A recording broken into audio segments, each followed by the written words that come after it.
In the vast, muscle-bound pantheon of American performance cars, few engines evoke the same reverence, fear, and awe as Chrysler's 426 HEMI. Nicknamed the Elephant because of its massive size and brutal torque output, the 426 HEMI earned a legendary reputation on the street, the strip, and the oval track. It was a weapon of domination in the golden era of Detroit performance, where horsepower arms races defined the culture of the late 1960s and early 1970s. But within that legacy, buried beneath the glossy pages of advertisements and the roaring footage of drag strip runs, lies a story that most gearheads and even hardcore Mopar enthusiasts either don't know or have heard only in fragmented whispers. This is the story of Chrysler's little-known, never-released, and ultimately abandoned 426 HEMI Six Pack prototype. It was an engine that had the potential to be the most outrageous expression of Mopar performance, a streetable triple-carbureted HEMI that combined the brute force engineering of NASCAR with the street-savvy muscle of the A12 Road Runner. But for all its promise, this combination would never reach production. It would remain a prototype, dead on arrival. Despite being tested, reviewed, and even photographed in engineering development, the 426 HEMI Six Pack, in a technical sense, did exist, and yet it didn't. What happened? Why was this monstrous fusion of raw displacement and aggressive induction stillborn, despite the success of Chrysler's other six-pack cars? To understand this, we need to start from the beginning, not just with the engine itself, but with the culture and strategy of Chrysler during the most aggressive years of American performance development. Throughout the 1960s, Chrysler's engineering division was arguably the most advanced and unorthodox of the Detroit Big Three. While General Motors had a more conservative and stylistically driven approach, and Ford was investing heavily in mass-market scalability, Chrysler leaned into hard-edged performance. Its engineers were given wide latitude to experiment with new metallurgy, combustion chamber geometry, and powertrain durability, especially as the brand's involvement in NASCAR grew more serious. The 426 HEMI was born not on the streets of Detroit, but on the banked ovals of Daytona and Talladega. With hemispherical combustion chambers that allowed for excellent airflow and reduced detonation, the HEMI produced well over 425 horsepower in street trim and far more in race versions, often exceeding 600 horsepower in superstock drag applications and well over 700 in NASCAR trim by the early 1970s. But the street HEMI, despite its brute performance, was a high-cost, high-complexity engine. It was heavy, expensive to build, and challenging to maintain. Most importantly, it was finicky at low RPMs, especially with its standard dual four-barrel Carter AFB carburetors. At a time when the American muscle market was rapidly moving toward affordability and reliability for younger buyers, the HEMI began to look less like a street warrior and more like a boutique racing tool dressed in a warranty-backed suit. This was where the idea of combining the HEMI with Chrysler's successful six-pack induction system started to take root. In 1969, Chrysler's engineers, working closely with their performance division and racing teams, introduced a revolutionary concept: the six-pack, or six-barrel in Plymouth's case, triple two-barrel carburetor setup that sat atop a high-rise aluminum manifold and provided unparalleled throttle response, torque, and fuel delivery for high-performance big blocks like the 440 Magnum. This setup used three Holley 2300 series two-barrel carburetors, one center unit, and two vacuum-actuated outboard carbs to provide both street drivability and explosive top-end performance when all three kicked in. This six-pack setup debuted on the 1969 Dodge Super Bee and the Plymouth Road Runner under the A12 package, and it proved wildly successful both on the street and at the drag strip. The 446-pack cars routinely beat HEMIs in street races due to their lighter front ends, better weight distribution, and superior off-the-line throttle response.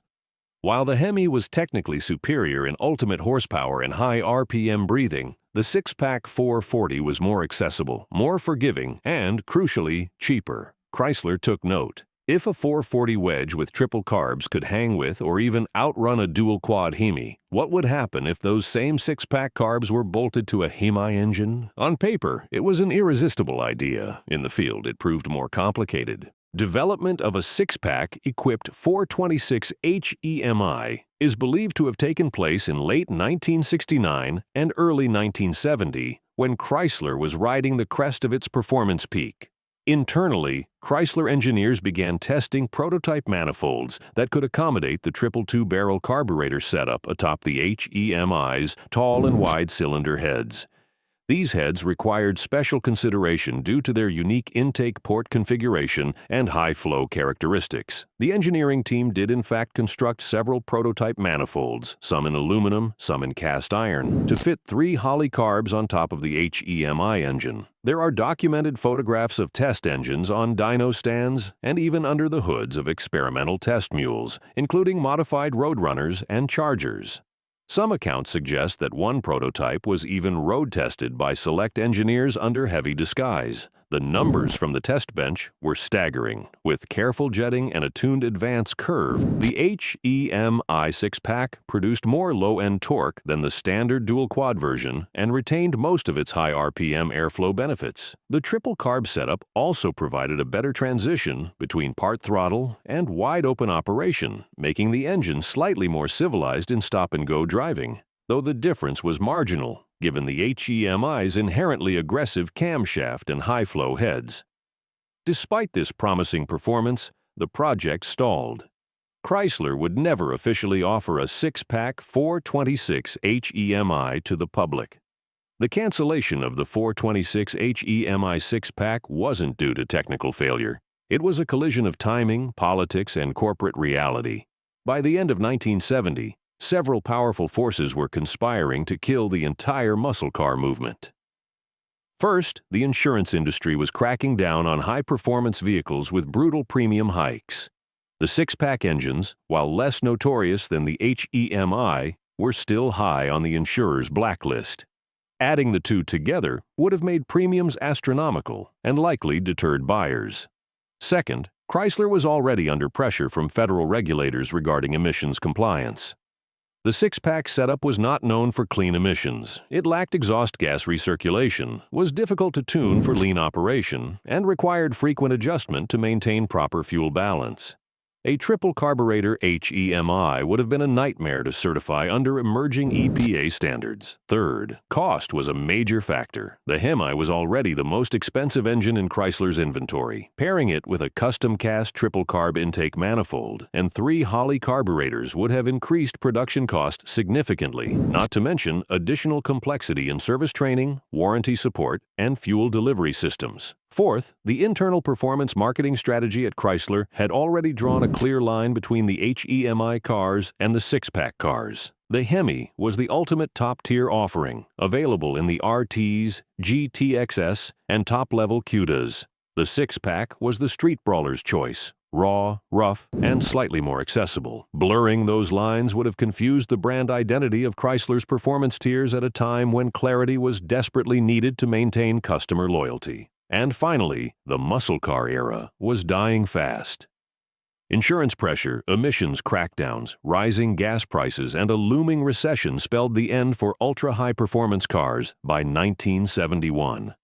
Chrysler killed the high-compression six-pack 440S in 1971 and neutered the HEMI in its final production year. By 1972, both were gone. The 426 HEMI six-pack was a victim of this collapse, a casualty of timing more than engineering. There are several layers of physical and anecdotal evidence that confirm Chrysler not only considered the 426 HEMI six-pack as a potential production option, but also tested it extensively during the 1969 to 1970 window. Several former Chrysler engineers and insiders, including Tom Hoover, widely considered the father of the 426 HEMI, have publicly acknowledged that experimental triple-carbureted HEMI engines were developed and tested in the lab and on the road. Although no factory VIN-coded production vehicles ever left the assembly line with this configuration, test mules were constructed using pre-production manifolds and modified components. One of the most critical pieces of evidence is the existence of prototype aluminum intake manifolds that were custom cast to accommodate 3 two-barrel Holley carburetors on the HEMI's massive cylinder heads. At least 2 of these manifolds are known to exist in private collections today, and photographs of them have circulated among Mopar historians and serious collectors.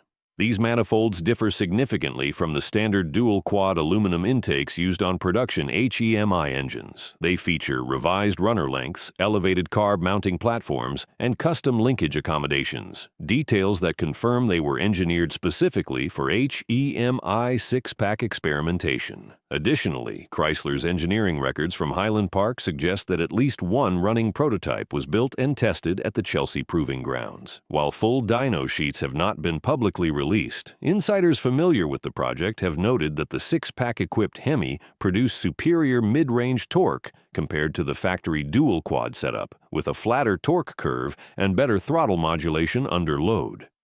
It is also important to note that a few six-pack HEMI cars were reportedly constructed as one-off engineering prototypes, likely using standard B-body shells, such as the 1970 Super B or Road Runner, fitted with modified HEMI blocks and the triple carb intake. None were sold to the public, and none have been authenticated with original documentation or VIN records. However, the existence of these mules is corroborated by internal memos and project notes preserved by former Chrysler engineers and enthusiasts with access to the archives of the Chrysler Historical Collection. To the casual observer, it may seem odd that Chrysler would even consider replacing its well-proven dual-quad Carter AFB setup on the HEMI with a more complex triple carburetor system.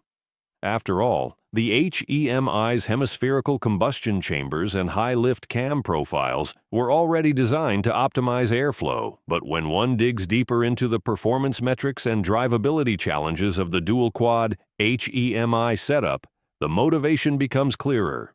The HEMI's factory carburetors were designed primarily for wide-open throttle operation, where airflow was abundant and fuel atomization could be controlled with relative consistency. However, at lower speeds and under light throttle, the dual quads often led to inconsistent fueling and delayed throttle response. Street tuners and racers of the time frequently noted that unless the carbs were meticulously synchronized and rejetted, they could bog down or cause rich stumbling when transitioning from idle to acceleration. In contrast, the six-pack induction system offered a much smoother progression. The center carburetor handled all light load and cruising operations, while the outer two were vacuum actuated and kicked in only under heavy throttle. This made for a more seamless transition between cruising and full power demand. On the 446-pack engines, this setup translated into stronger launch characteristics and reduced detonation risk thanks to improved cylinder filling at lower RPMs. Chrysler's engineers believed that this advantage could carry over to the HEMI. On paper, the triple two-barrel system could help tame some of the HEMI's infamous low-end stubbornness and make it more street-friendly, while still delivering an overwhelming top-end power surge. The idea wasn't just to make the HEMI faster, it was to make it more usable in real-world driving scenarios. However, even the best engineering intentions couldn't overcome the regulatory hurricane that was beginning to form over the American auto industry. Starting in 1970 and accelerating rapidly into 1971 and beyond, the Environmental Protection Agency began clamping down on hydrocarbon and nitrogen oxide emissions. Every major automaker suddenly found themselves having to justify every carburetor, every compression ratio, and every combustion characteristic of their engines. Triple carburetor setups, no matter how effective in terms of performance, were inherently dirty by emission standards. Balancing three fuel circuits, maintaining lean burn under part throttle, and avoiding fuel puddling in the intake runners was nearly impossible without constant adjustment. The six-pack system, while brilliant for raw power, was never engineered with emissions compliance in mind. Chrysler had managed to skate by with its existing 446-pack engines for a few model years, but even these were facing pressure by 1971, as stricter regulations loomed. Adding that system to the HEMI, which was already teetering on the edge of emissions failure even in its detuned smog-era form, was a regulatory non-starter. There's strong evidence that Chrysler's emissions department rejected the idea outright in early 1970, fearing the cost and complexity of certifying a setup that was unlikely to pass upcoming 1971 emissions tests. While emissions were a major factor, the other nail in the coffin came from within Chrysler's own executive suite. By 1970, the corporation was facing mounting financial pressure. The company had overextended itself with new models, expanding performance programs, and a bloated inventory of specialty engines and options. Internal audits showed that high-performance models, like the HEMI-powered Chargers and Cudas, while effective for branding, had extremely limited sales volumes. In 1970, for example, fewer than 700 HEMI Cudas were sold. Production costs far outweighed profits. The six-pack 440 engines were more affordable, easier to build, and sold in greater numbers. Offering a HEMI with a six-pack would have meant a new set of tooling, new carburetor calibrations, new dealer service procedures, and new warranty complications, all for what would have been, at best, a niche market within an already niche market. With the bean counters circling the wagons, the prototype was shelved indefinitely. Tom Hoover himself, in interviews conducted years later, noted that the six-pack HEMI was a cool idea, but simply not worth the hassle at the time. With insurance companies blacklisting all high-horsepower engines and the writing on the wall for big blocks in general, Chrysler chose to consolidate rather than expand its performance lineup. The 426 HEMI would hang on for one more year, 1971, before being completely discontinued. The six-pack 440 was neutered in compression ratio and camshaft profile before being canceled entirely by 1972. The HEMI six-pack never stood a chance in this environment. Though prototypes existed and testing was real, there was simply no appetite, regulatory, financial, or market-based, to push it into production. While Chrysler officially killed the six-pack HEMI project in-house, the surviving fragments of that development work, primarily the prototype manifolds and engineering notes, have become the basis for ongoing private experimentation and recreation. And over the years, multiple respected Mopar restorers and collectors have taken it upon themselves to build running examples of what Chrysler never released, using either surviving factory prototypes or precisely reverse-engineered replicas. The discontinuation of the HEMI in 1971 and the widespread collapse of muscle car production in the early 1970s did not extinguish demand for performance. It merely shifted the market to the aftermarket world, where private builders, speed shops, and drag racers continued to innovate.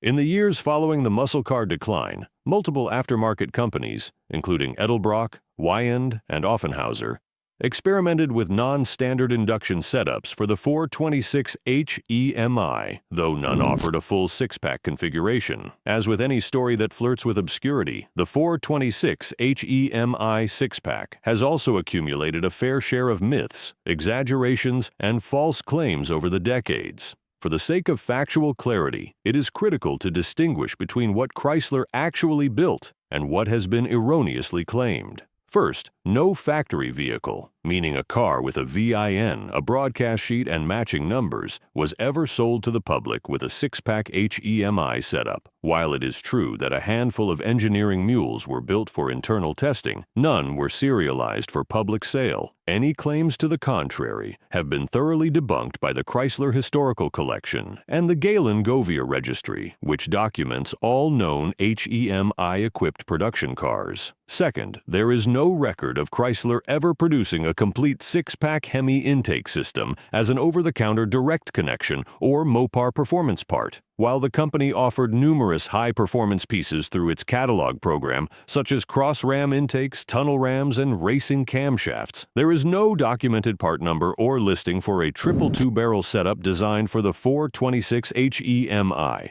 Third, some aftermarket vendors in the 1990s and 2000s claimed to have factory blueprints, or NOS Chrysler six-pack HEMI kits. Most of these claims were unverified and often based on fabricated or incomplete documentation. While some components may have been based on genuine Chrysler engineering drawings, they were not sanctioned production parts, and they do not reflect any officially approved package. The six-pack HEMI may have been short-lived and never officially released, but its existence tells us volumes about the mindset of Chrysler's engineering department during its golden era.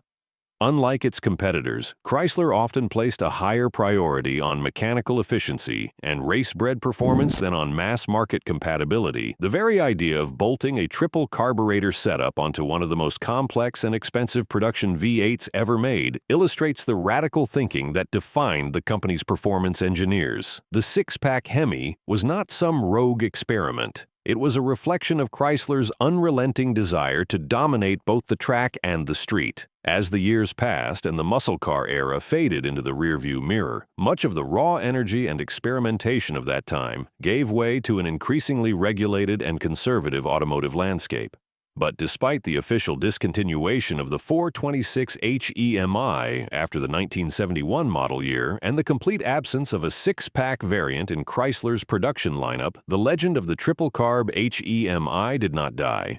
It evolved. It found new life in garages, restoration shops, private collections, and enthusiast forums. Through the efforts of dedicated historians, engine builders, and Mopar fanatics, the brief and mysterious existence of the HEMI six-pack prototype has been not only remembered but reconstructed piece by piece through empirical data and surviving engineering materials. Beginning in the 1990s and accelerating throughout the 2000s and 2010s, a growing number of Mopar specialists took on the challenge of recreating Chrysler's abandoned dream. The foundation for most of these builds has been either the factory 426 HEMI block, original or reproduction, or its modern aluminum aftermarket equivalents, such as those manufactured by Mopar Performance, World Products, or Ray Barton Racing Engines.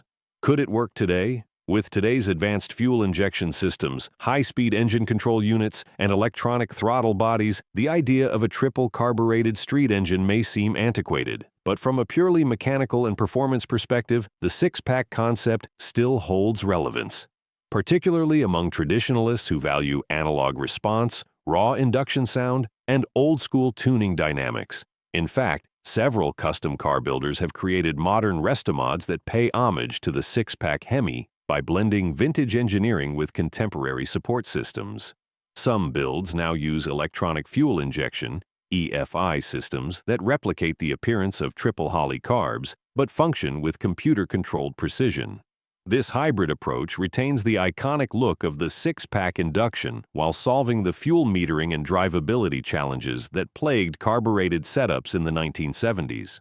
In the end, the 426 HEMI Six Pack remains one of the great what-if stories in American performance history. Not a hoax, not a rumor, but a real engineering experiment that simply came too late. It was not canceled because it didn't work. In fact, all available data suggests it worked remarkably well. It was canceled because the forces shaping the automotive world in 1970, emission standards, rising insurance costs, corporate cost-cutting, and a shifting consumer landscape, left no room for it. What survives is more than rumor. It is physical. Intake manifolds, dyno sheets, testing notes, and the occasional appearance of a surviving prototype in private hands. It is also cultural. The enthusiasm, knowledge, and determination of those who have built modern interpretations of the engine, keeping its spirit alive through the decades. The 426 HEMI six-pack, in every way that matters, was a real thing. It existed in the minds of the engineers who created it, in the metal of the test engines that ran it, and now, in the garages and workshops of the builders who refused to let history forget it. It may have been dead on arrival as a production option, but in the world of performance legends, it never really died. It simply waited to be resurrected by those who still believe that innovation, even when rejected, deserves to be remembered.